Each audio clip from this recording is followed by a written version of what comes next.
The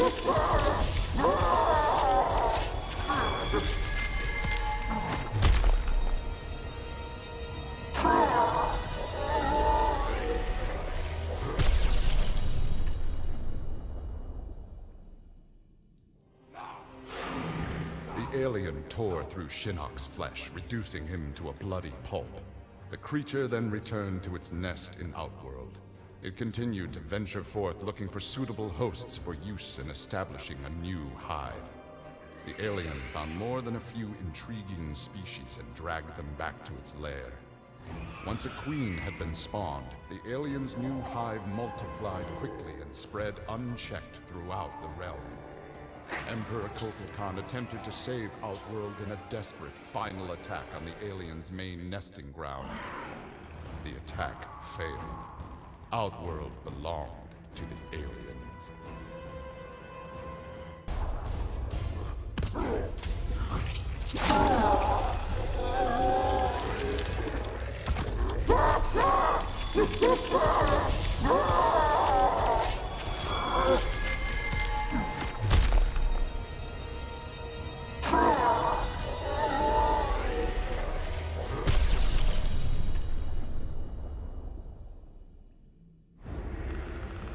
This world called Earth produced many worthy opponents, which made for excellent sport.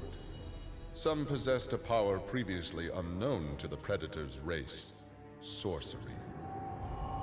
The Predator sought to harness this new power for use in his conquests. He analyzed a trophy from a recent battle and eventually discovered its secrets.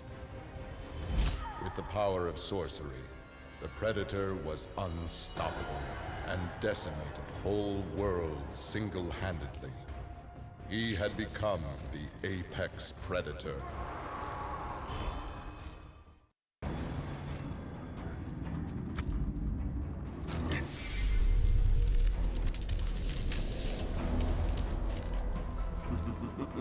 Tremble before me as I absorb Earthrealm's power.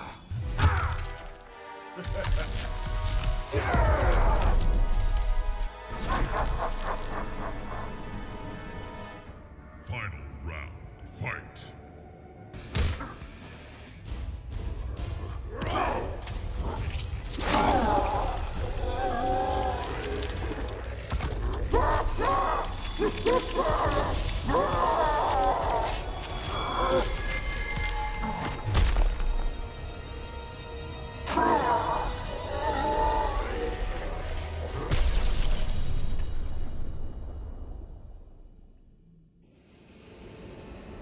Having learned that Outworld was now protected by the Mortal Kombat tournament, Raicho returned to defend his homeworld.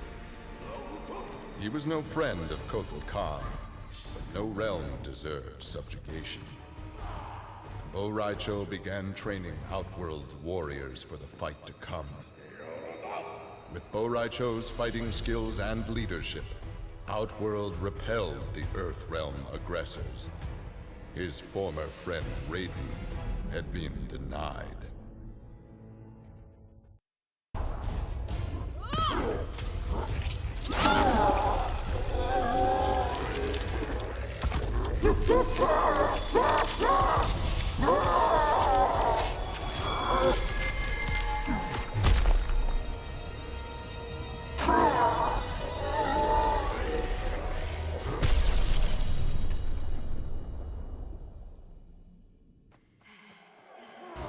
With Melina executed, Tanya's dreams of a free Edenia seemed dead as well. She and the other rebels were fugitives from Kotal Khan's justice. Her fellow Edenian, Raiden, had proved a powerful ally and a satisfactory consort, but he had become useless to her. In exchange for leniency, Tanya informed the Khan of Raiden's whereabouts. Imprisoned, but alive, Tanya's plotting began anew.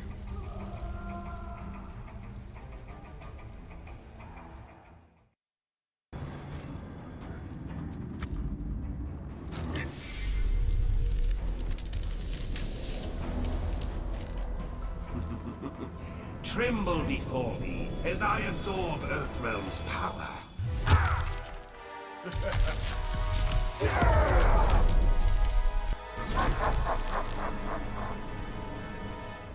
Final round, fight!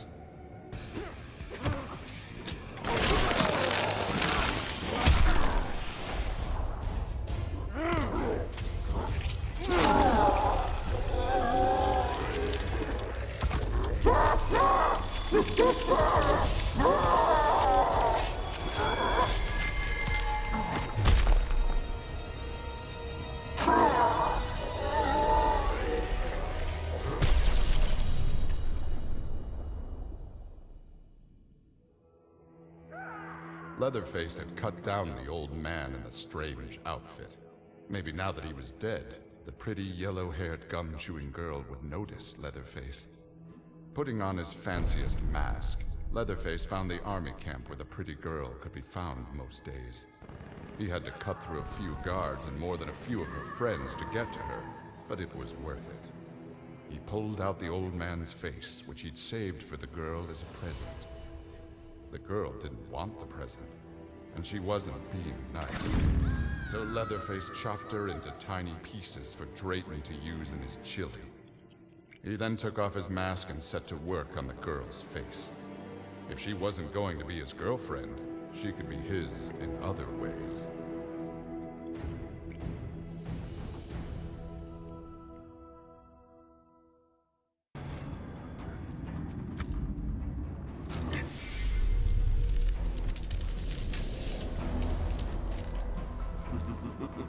Tremble before me. Final round, fight!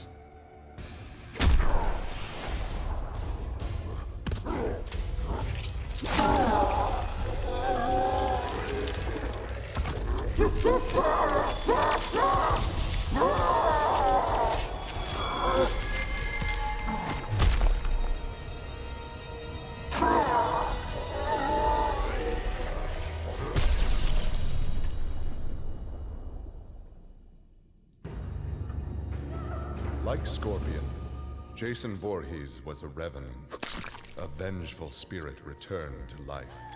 Hundreds had fallen victim to his bloodlust.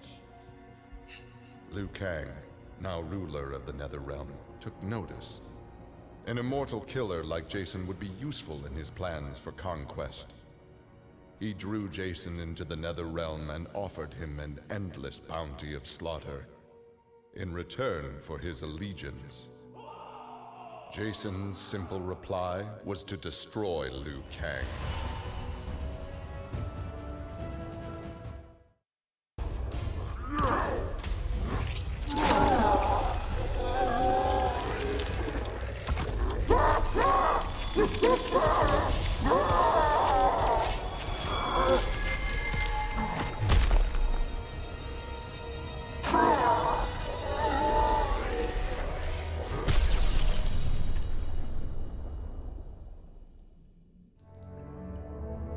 Standing over Shinnok, Tremor reveled in his power. Much had changed since the Black Dragon's excursion to the Dream Realm. Kano had sent Tremor's team there to retrieve a psych bomb to be used in Kano's theft of Shinnok's amulet. Exposure to that realm had increased Tremor's power and expanded his mind. He would evolve into an Earth Elemental, a demigod whose power would rival that of Raiden and Fujin.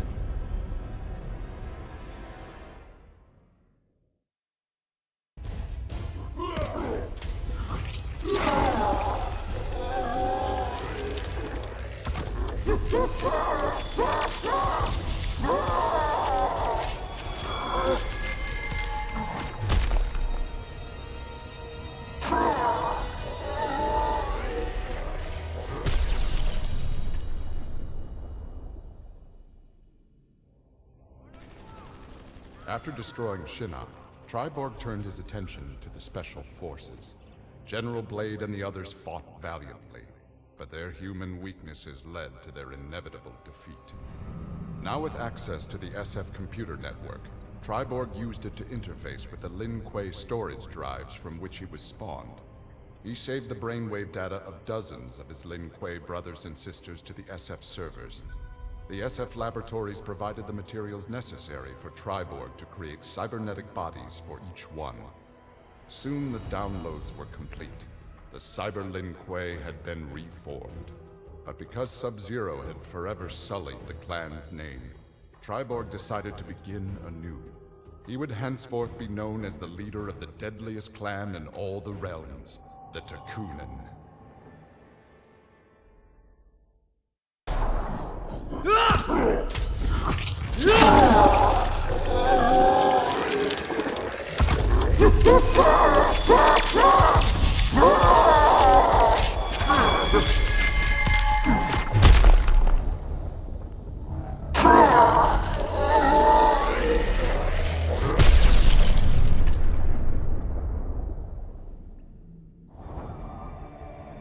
After Shinnok's defeat, Kung Lao found himself trapped in the NetherRealm, his soul corrupted by Quan Chi's dark magic.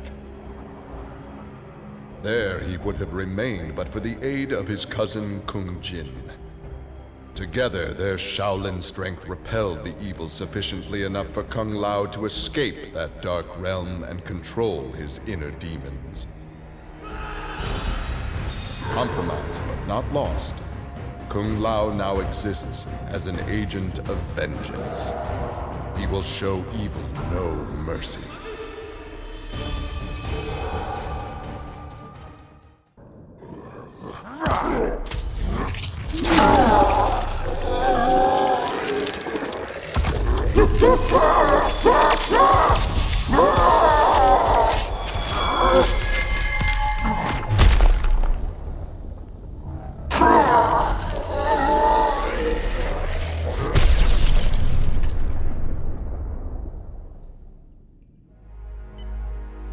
After Shinnok's fall, the hospitalized Johnny Cage asked Jax to fill in as leader of his squad.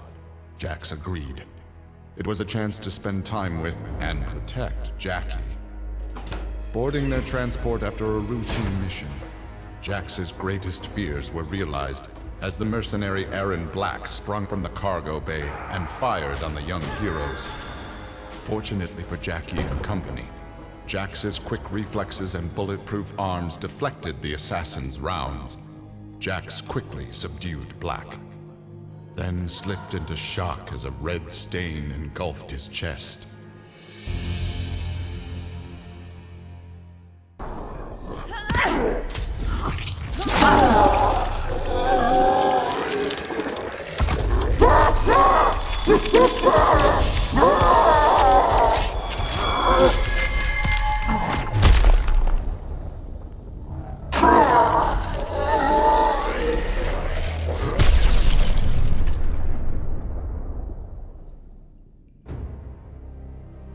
Exhausted by her ordeals, Sonya slipped into a deep sleep and began to dream. Kano held Jax and Cassie hostage. He made Sonya choose who would live and who would die. Seeing no way to free them both, she chose Cassie and screamed as Kano killed Jax before her eyes. Still screaming, she was awoken by Johnny. He had horrific news. Jax was dead by an assassin's bullet.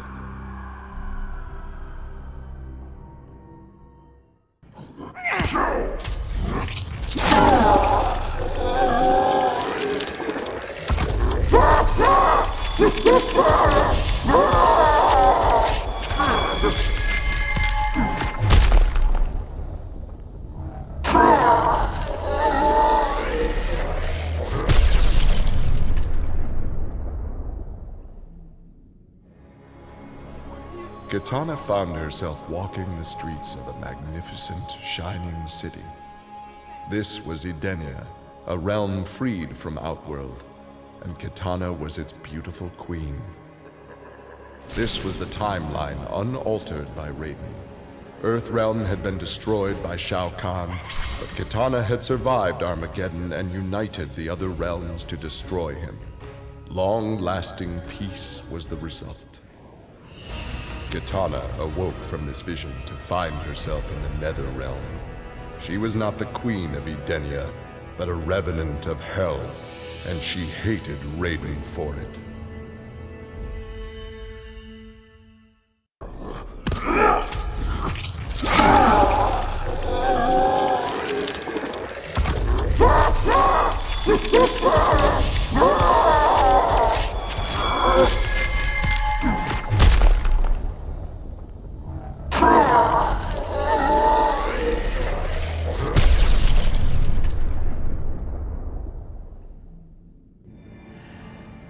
Remorse for his role in resurrecting Shinnok weighed heavily upon Scorpion's soul.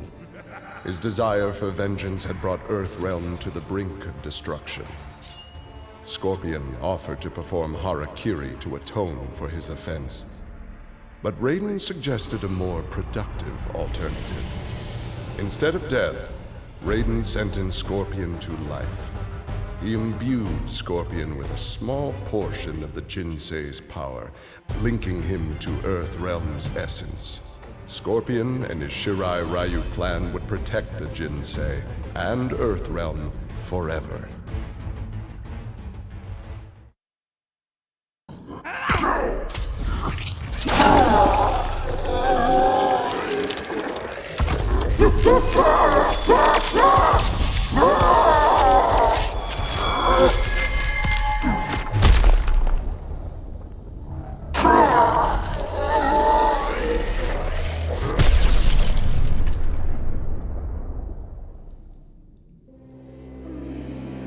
Overcome with exertion, Melina collapsed and felt her soul gliding through the ether.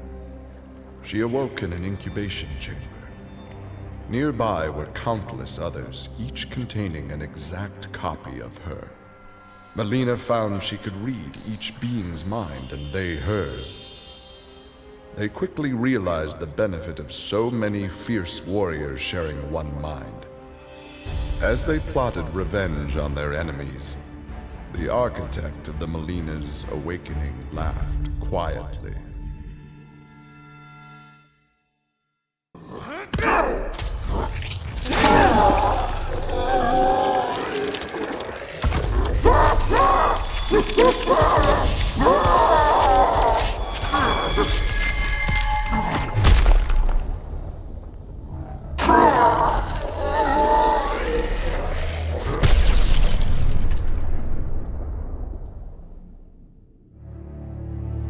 With Shinnok defeated, Takeda and his father set out to find his mother's killer, a member of the Red Dragon clan.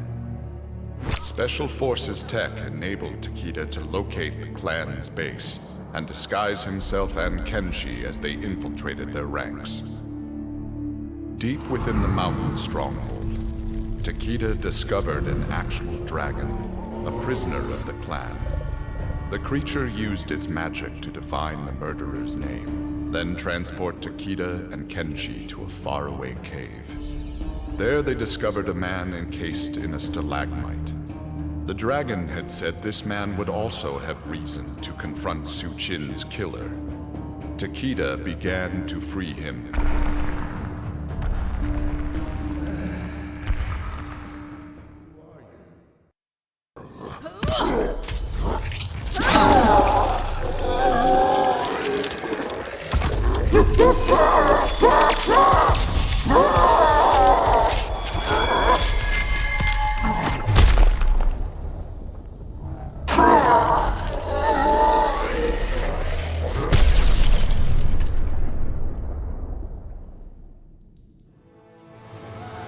Cassie Cage's impressive victory over Shinnok led Raiden to give her a new important task: hunting down a soul stealer.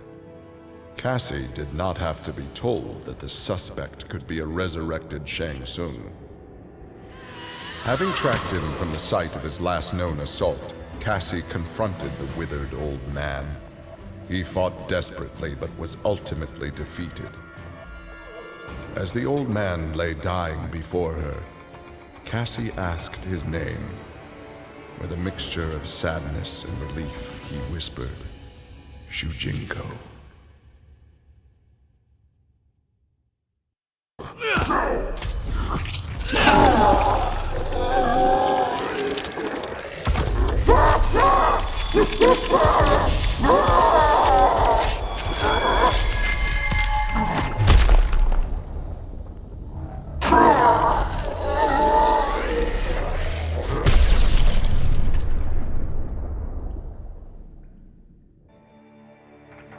For his role in saving Earthrealm, Kung Jin's family created a statue in his likeness for inclusion in Raiden's revered collection.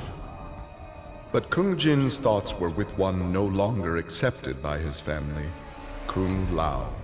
Kung Jin set out to locate his cousin and found him in the NetherRealm. Raiden believed Kung Lao's tortured soul was forever trapped without Quan Chi's magic to free him.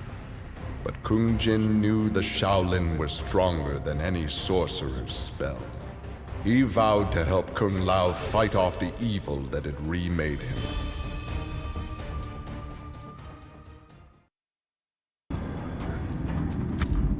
Final round, fight!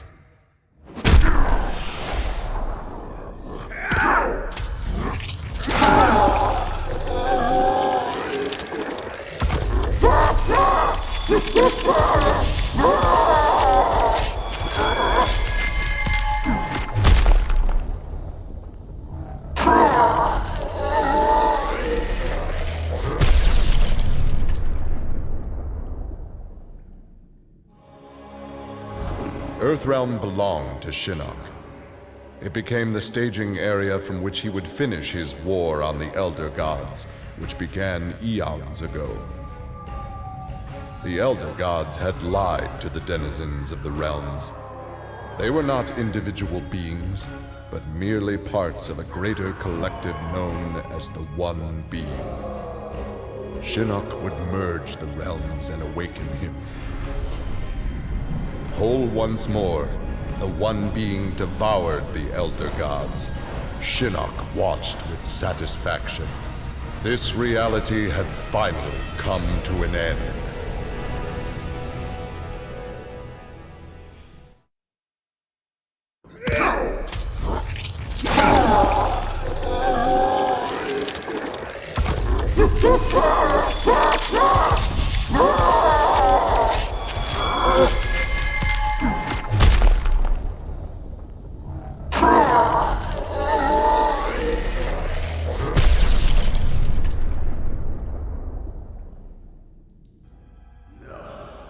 Kano had always been a survivor, but even he would one day succumb to fate.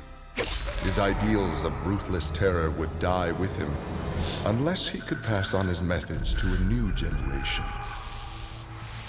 Combat, weapons, high-tech sabotage, torture, all would be part of the curriculum. But before his students could learn his techniques, Kano would beat the weakness out of them. They would understand, or die trying. Kano's first pupil? His own son. Class was now in session.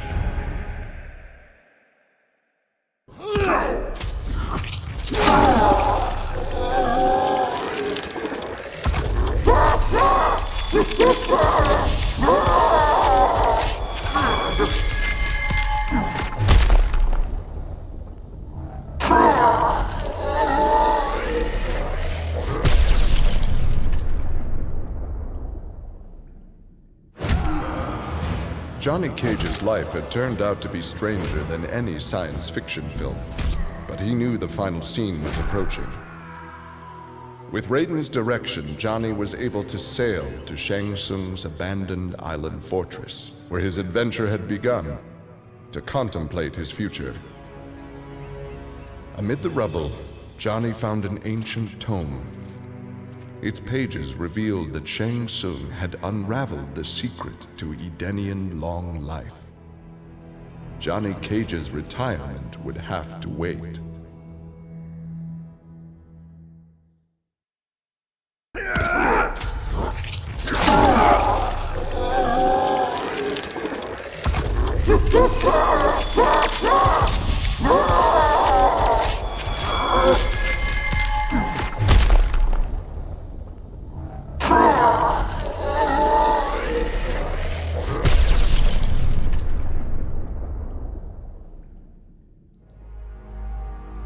Nearly 150 years ago, Aaron Black had been hired by Shang Tsung to assassinate an Earthrealm warrior.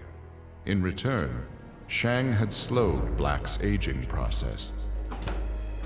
He could therefore afford to be patient. If an employer wanted someone dead, they would be in time. A team of young Earthrealm warriors had caused Aaron Black's current employer, Kotal Khan, much inconvenience. With the patience of a viper, Black eliminated them all.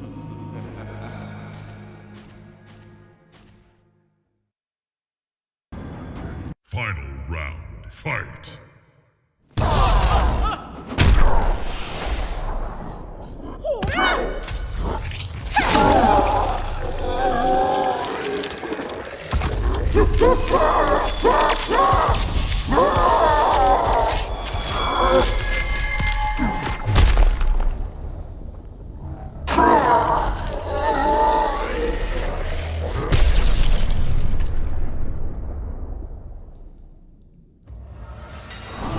With Shinnok defeated, Liu Kang explored the NetherRealm, a world that, without Shinnok's controlling power, had descended into chaos.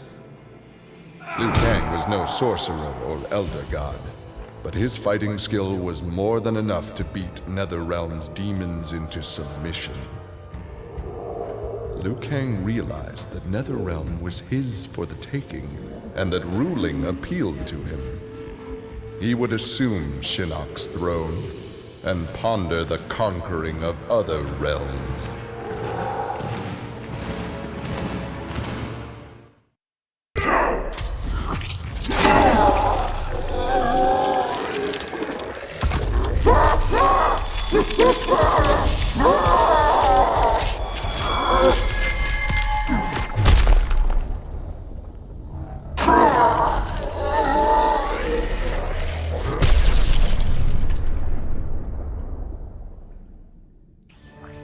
Alone once more, Ermac searched the labyrinthine corridors of Shao Kahn's old fortress, searching for the source of a faint voice calling to him.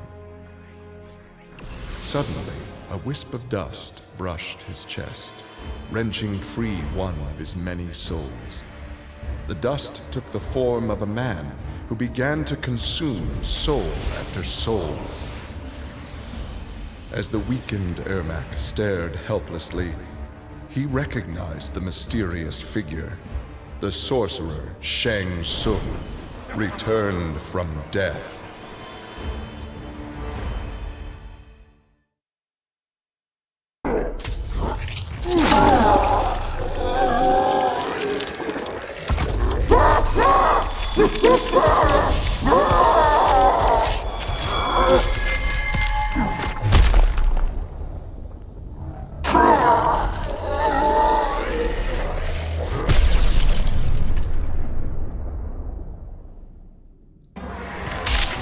Kotal Khan returned to Outworld determined to rebuild his forces. But Raiden defeated him in a surprise attack and claimed dominion over Outworld. Desperate, the Emperor called upon the Elder Gods to aid in preserving his sovereignty. They granted his request, invoking the most sacred of contests.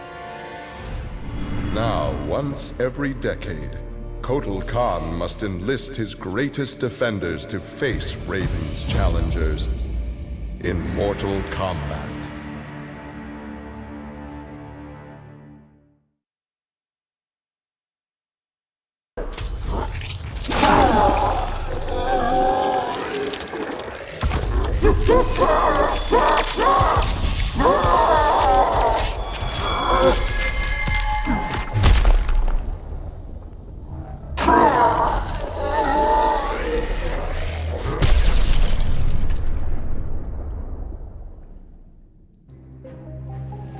After Shinnok's defeat, Reptile was ordered to Earthrealm by Kotal Khan to assess the damage. Such intel could prove useful in future conflicts. Stumbling upon a collapsed cavern, exposed during the crisis, Reptile was shocked to see raptors emerging from within. Unlike the rest of his race, these raptors had never left Earthrealm for the doomed realm of Zaterra, and thus had remained safe and hidden. Alone no more, Reptile vowed to remain with his rediscovered people and reclaim their Earthrealm homeland.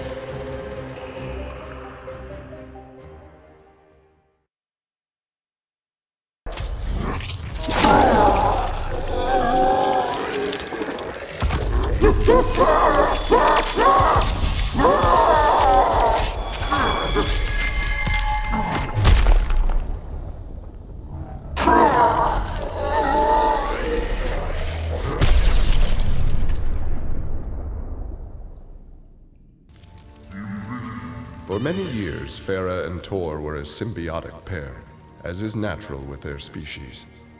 But that bond was broken when Farah came of age and began the Great Transformation.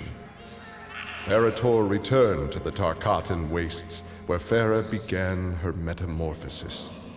The process took an agonizing 3 outworld years, during which time Tor withered and died. Now a brute, Farah will be chosen by a rider. A new symbiotic pairing will be forged, and new battles will be won.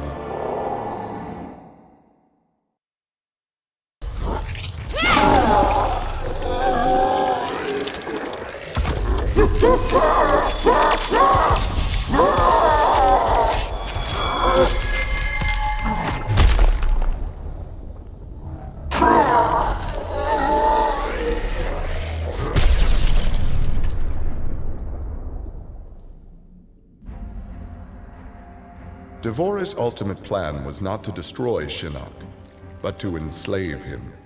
She implanted larvae, her young, in his body to gestate. Having consumed the godlike power of their immortal host, Devorah's offspring were unlike any Kytin ever born. As they matured, they spread like locusts throughout the realms. Her army of Kytin super drones brought glory to Devorah, their beloved queen, and destruction to all.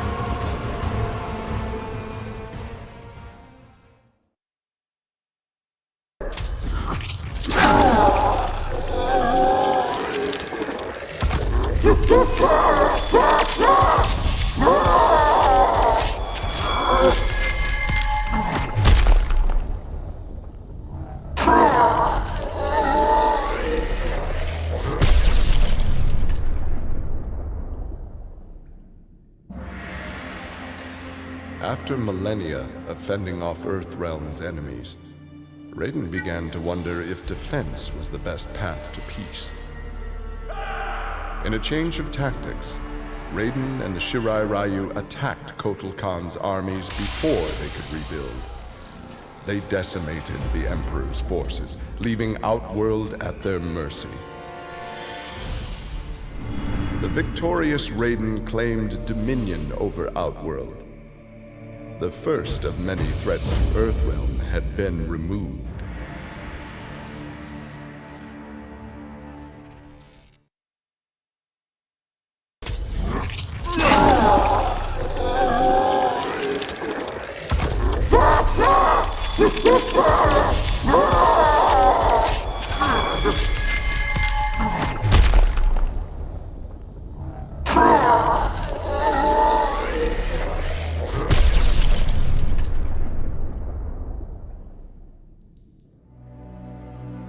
Quan Chi had long been a servant of Shinnok. His role in freeing him from imprisonment had not gone unnoticed by the Elder Gods.